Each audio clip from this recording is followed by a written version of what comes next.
안녕하세요. 자신의 인생인데 너무 성의 없이 무책임하게 나 몰라라 하며 사는 사람들이 있더라고요. 뭐 그런 사람들은 최대한 가까이 하지 않는 게 좋을 것 같습니다. 멀리 해야 되겠다라는 말씀입니다. 살다 보면 내 생각하고 다른 사람, 나와 다르게 생각하는 사람은 분명히 있을 수 있습니다. 근데 그런 사람들은 뭐 나와 맞는 부분들을 맞춰가거나 아니면 다른 사람들이 다른 시각으로 바라보는 걸 그냥 받아들이거나 아니면 그런가 보다 하면 된다라는 거죠. 근데 문제는 되게 자기 인생인데 남의 인생을 사는 것처럼 되게 성의 없이 사는 사람들이 있더라는 겁니다. 뭐 제가 만나본 사람들 중에는 자신의 힘으로 사업을 이제 꾸려가는 게 아닌 자신의 부모가 고생해서 만든 걸 그냥 물려받은 사람들, 재산을 그냥 거저 받은 사람들은 그 돈이 얼마나 소중한지 별로 모르더라고요. 뭐 비근한 예로 이제 제가 아는 지인은 부모님에게 3억을 받았어요. 자기가 땀 흘려서 모은 3억이 아니죠. 그러다 보니까 7억 8억 되는 아파트를 덜컥 샀어요. 그리고 또 샀어요. 뭐 이제 두채 세 채를 그냥 그렇게 사서 이제 아파트를 가져야 부자 될 수 있다고 그렇게 샀단 말입니다. 근데 그에 대한 결정을, 책임을 스스로 져야 되는데 스스로 안 지는 거죠. 뭐 좀 하면은 쪼르르 엄마한테 찾아가서 엄마 뱅크 인출해달라고 얘기하는 거예요. 그렇게 살아왔던 인생인 거고 그렇게 지내는 겁니다. 그러다 보니까 매사에 신중하거나 아주 절박함이 없죠. 그냥 뭐 그러면 좋은 거고 아니면 많은 거고 뭐 이런 느낌인 거죠. 근데 이제 저 같은 사람들은 그런 사람들하고 가까이 지내는 걸 극도로 싫어합니다. 왜냐? 저는 서바이벌이고 생존해야 되고 생계형인데 이 세상을 아주 열심히 살아야 되는 사람인데 그렇게 가진 건 많고 여유 부리고 넉넉하게 사는 사람들하고 어울리다 보면 제가 착각하게 되는 거죠. 제가 가진 게 없고 능력이 부족하고 모자라서 부지런히 움직여야 되는데 그렇게 넉넉하고 여유 부려도 되는 사람하고 같이 어울리다 보면 저 또한 그렇게 여유 부려도 되는 줄 알고 착각하게 된다라는 거죠. 그러면 나중에 이제 많이 힘들어지는 거죠. 살아가는 삶이 얼마나 힘든데 정이 바짝 차리고 살아도 될까 말까인데 너무 무성의하게 너무 되는 대로 사는 사람들이 있더라는 겁니다. 뭐 연끌하고 비투 해가지고 돈 많이 번다, 수십억 번다, 50억 100억 벌어서 은퇴했다, 강남에 아파트 산다, 뭐 이런 얘기들 취해가지고 들으면 어떻습니까? 배 아프죠. 열등감이 생기고 이제 자격지심 같은 게 생기죠. 근데 현실을 냉정하게 보자고요. 그들이 그렇게 얻는 건, 쉽게 얻은 건 또 언제든지 쉽게 빠져나갈 가능성이 크다라는 겁니다. 그걸 지킬 수 있는 힘이 있는 사람에게 운 좋게 들어온 것도 지켜지더라는 겁니다. 앞으로 물반 고기반이라고 얘기하죠. 많은 사람들이 감당 못해서 미친듯이 뱉어내는 것들을 또 돈을 가진 부자들은 쓸어담고 없는 사람들은 또 더 이제 힘들어지고 더 이제 빈부격차, 양극화가 심해진다고 합니다. 앞으로 더 심해지겠죠. 어떻게 살아가겠습니까? 어떻게 지내야 되겠습니까?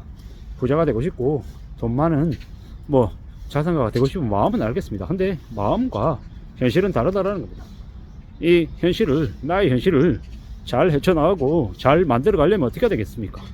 나의 인생을 정말로 절박하게 정말 열심히, 나에게 온 기회가 남들에게는 10번씩 오는 기회일지 모르겠지만 나에게는 이번 기회가 한 번밖에 없다 라고 생각하고 정말 미친듯이 몰입하고 정성을 다해야죠. 최선을 다해서 움직여야 된다는 겁니다. 그래야 내가 가진 이 기회를 놓치지 않고 잘 만들어서 뭔가를 이루지 않겠냐라는 겁니다. 말은 쉽지만 현실은 매우 힘들고 어렵죠. 진실은 차갑다라는 거, 진실은 냉혹하다라는 걸 받아들여야죠. 인정해야죠. 그래야 내가 뭐라도 이룰 수 있지 않겠냐라는 겁니다. 사는 게 얼마나 어려운데 쉽고 만만하게 생각한다. 쉽고 만만하게 생각하다가 어떻게 됩니까? 꼭 양아치 같은 놈, 쓰레기 같은 놈한테 걸려서 당하는 거죠. 뒤통수 맞는 거죠. 물론 똑똑해도 뒤통수 맞습니다. 근데 이제 더 허영과 탐욕과 욕심을 가지면 더 당하기 쉽더라는 겁니다. 그런 얘기를 하고 싶었습니다. 앞으로 사는 게 얼마나 힘든데 얼마나 어려운데 소홀하게 만만하게 생각하지 말자라고 얘기하고 싶은 거죠. 참 막막하고 힘들고 어렵고 빡빡한 현실입니다. 그런 현실을 살아내야 되는 거고 버텨야 되는 거고 견뎌야 되는 거고 그래야 또 내가 바라는 아주 작은 뭔가라도 가질 수 있지 않겠냐라는 겁니다. 세상에 그냥 얻을 수 있는 게 없다라는 건 견디고 또 각오하고 또 마음 단단히 먹고 움직여도 될까 말까라는 거, 뭐 그런 생각을 이제 하면서 사는 거죠. 누가 뭐라고 해도 뭐 살아가는 것 또한 각자 자기의 몫대로 자신의 그릇대로 살아가는 것 같습니다.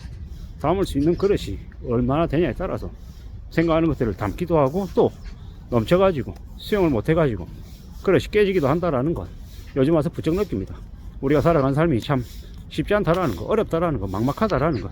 그래서 그럴 때일수록 더욱더 정신 차리고 열심히 살아야 될 것 같습니다. 이번에 연끌하고 비투하고 투기했던 이들은 대금 올라간다고 하죠. 고소득 중산층들이 세채, 다채, 일곱채, 열채 미친듯이 사댔답니다. 아니 이게 뭐 게임 머니 모으는 것도 아니고 어떻게 그렇게 무자비하게 미친듯이 사댔을까요? 감당이 안 되는 거죠. 이해가 안 되는 겁니다.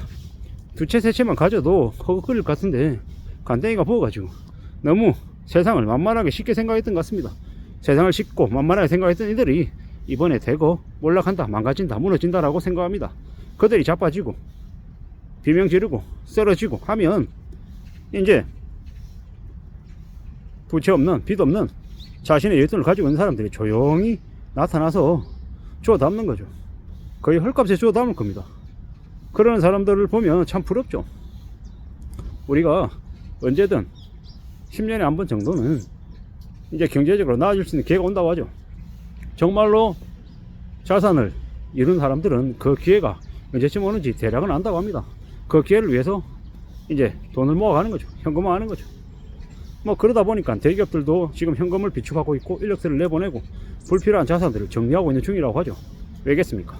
24, 25, 26, 27 앞으로 다가올 4년, 5년 안에 무지하게 싸게 이제 사들이는 거죠. 감당 못하는 빚을 진 사람들이 이제 뱉어놓은 것들을 주워 담는다라는 겁니다. 넉마주의처럼 하나씩 둘씩 둘러보고 괜찮으면 낼름 주워 먹는 거죠. 앞으로 우리가 살아가는 삶은 극도로 저 하층민의 신분으로 추락해서 다시는 중산층으로 올라오지 못하는 사람들과 저 위로 올라가서 더더욱더 더 부자로, 더 여유롭게, 더 안정적으로 사는 사람들로 양분될 것 같습니다. 우리가 어디에 속할지는 잘 생각해 봐야 될 것 같습니다. 제 풍경 뒤쪽으로 보이는 아파트가 압구정구 현대 아파트입니다. 얼마 하겠습니까? 뭐 50억이라 그러고 40억이라 그러고 뭐 80억이라 그러고 90억이라 그러고 되게 많이들 얘기하는데, 저기 있는 저 아파트도 누군가는 아주 헐값에 사들일 거고, 또 누군가는 아주 감당 못할 이제 빚 때문에 짓 눌려서 팔아버릴 겁니다. 참 아이러니한 거죠. 누군가에게는 전재산, 누군가에게는 있어도 그만, 없어도 그만인 그런 자산 중에 하나가 된다라는 걸 참 우리는 그런 현실을 보면서 많이 생각해 봐야 되는 거죠. 나에게 주어지는 기회가 단 한 번밖에 없다. 그렇기 때문에 이 기회를 절대로 놓치지 않기 위해서 내 목숨을 걸겠다 라는 마음으로 살아야, 그래야 삶이 조금 아주 조금 나아질 것 같습니다. 우리가 살아가는 삶이 힘들다라는 걸 인정하고 함부로 투기나 욕심에 빠지진 않아야 될 것 같습니다. 이상입니다.